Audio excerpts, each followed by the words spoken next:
So the Indian economy is extraordinary. Your human capital capacity is amazing. Your growth rate is amazing. But there were certain things that the Indian government did that generally rubbed the United States the wrong way. For instance, you generally buy your military gear from Russia. That's a way to kind of get up, under the skin of America if you're going to buy your armaments from Russia. So I think India is starting to move towards buying the military equipment from the United States, which then goes a long way. And these kind of things, just creating that relationship, being a part of Brics, yep, right? Which is, let's move to not support the dollar and dollar hegemony. That's not really the way to make friends and influence people in America. So, the president calls that out directly and specifically, and the Indian government is addressing it specifically and directly. And that's how you move on to a really positive place, is put it on the table, address it straight on, resolve it straight on, and get to a really good place. And I think that's where we are.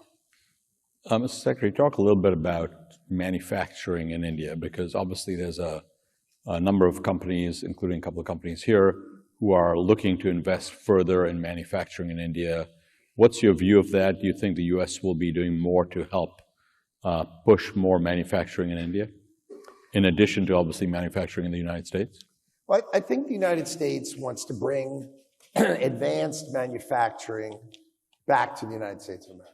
All right, that's a key industrial platform for us to bring back domestic manufacturing and reshoring in America.